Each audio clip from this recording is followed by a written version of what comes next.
Britain, the land of queuing, impeccable gardens, and once upon a time truly robust free speech. You remember the Magna Carta, don't you?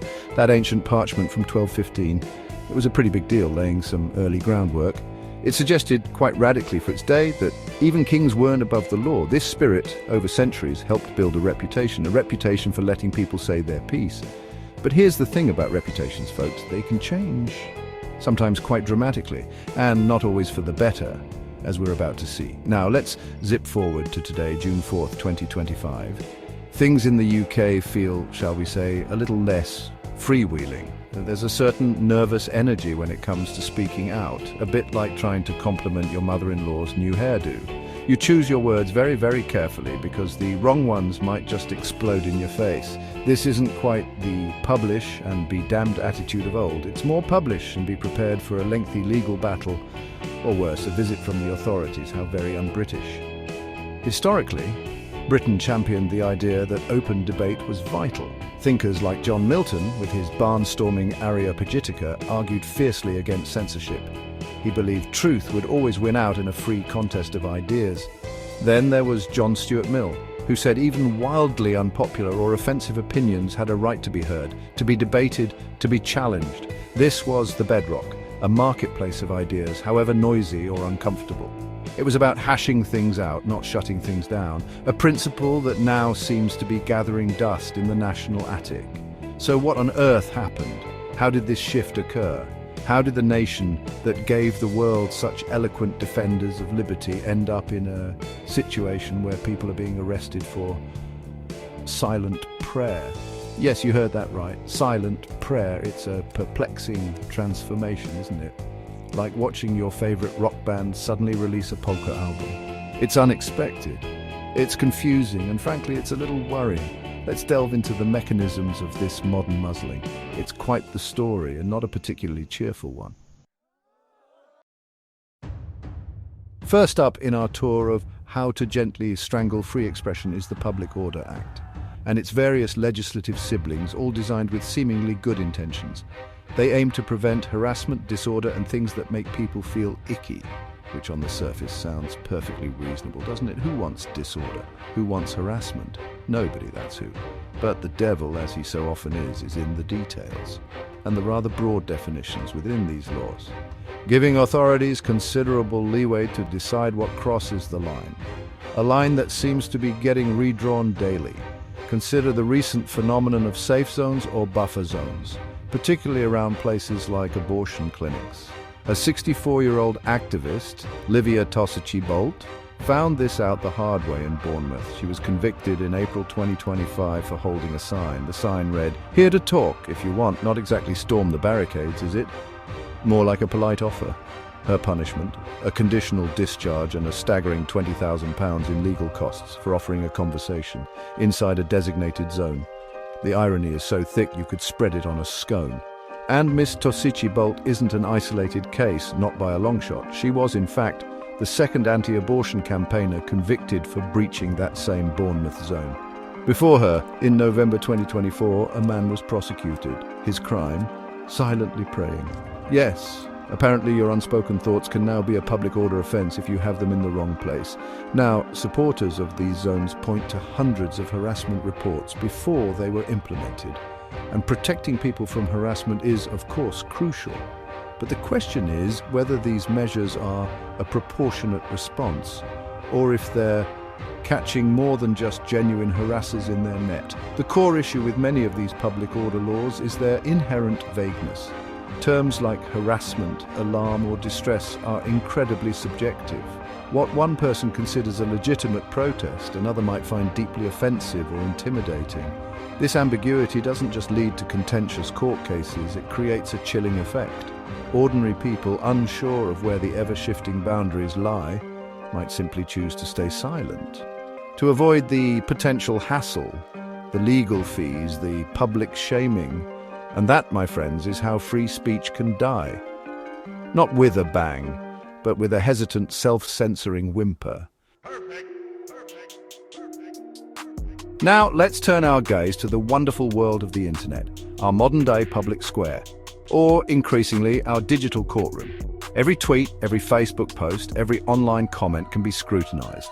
Not just by your mates, but by employers, by the police, by self-appointed guardians of online decorum.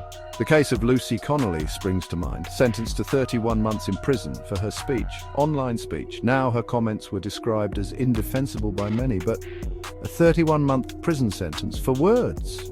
It makes you wonder about proportionality, doesn't it? The digital footprint you leave can lead to very real, very severe consequences. Then we have the PREVENT strategy. Officially, it's about stopping people from becoming terrorists or supporting terrorism, which again sounds perfectly sensible. We all agree terrorism is bad. But critics, and there are many, worry about its reach and its methods. Concerns are regularly raised that PREVENT disproportionately targets certain communities, or that it blurs the line between holding extreme views, which might be distasteful but legal, and actual incitement to violence or terrorism. Teachers, doctors, even librarians are expected to spot the signs, leading to a climate of suspicion where a controversial essay or an edgy joke could get you flagged. It's a very fine line to tread. This constant scrutiny, both online and through programs like PREVENT, has an undeniable impact. It fosters a culture of self-censorship. People think twice or thrice before expressing an opinion that might be deemed controversial.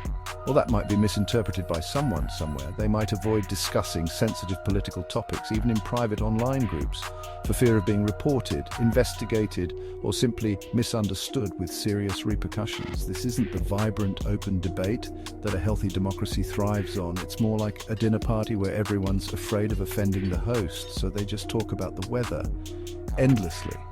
When you combine these elements, vaguely worded public order laws, intense social media monitoring, and the broad remit of the PREVENT strategy, you get a rather potent cocktail of speech suppression.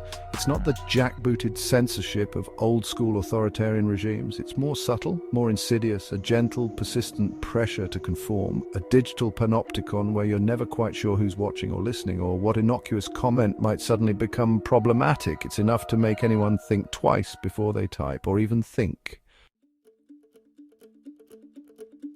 And guess who's been taking notes on Britain's evolving relationship with free speech? Our cousins across the Atlantic, the Americans. Yes, Americans.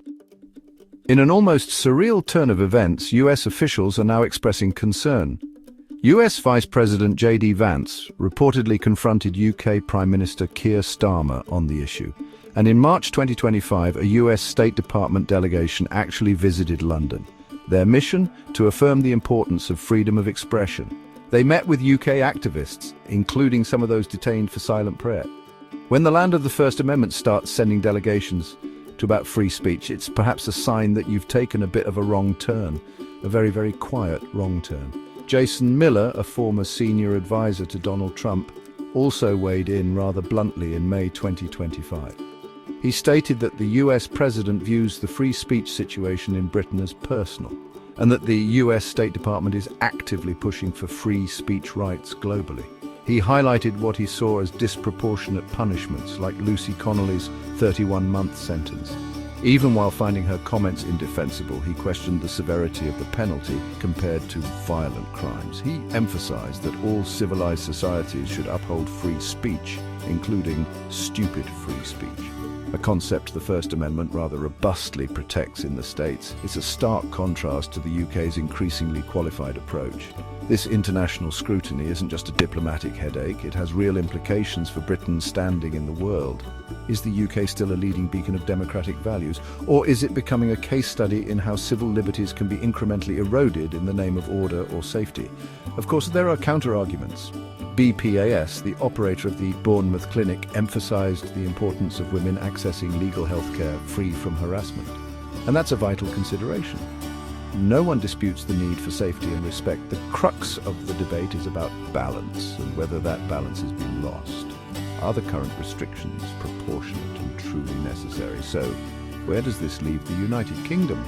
A nation once so proud of its free speech traditions is the country that gave us Shakespeare, Orwell, and the right to call a spade, a bloody shovel slowly morphing into a place where citizens choose their words with extreme caution, where even silent thoughts in public spaces might attract unwelcome attention.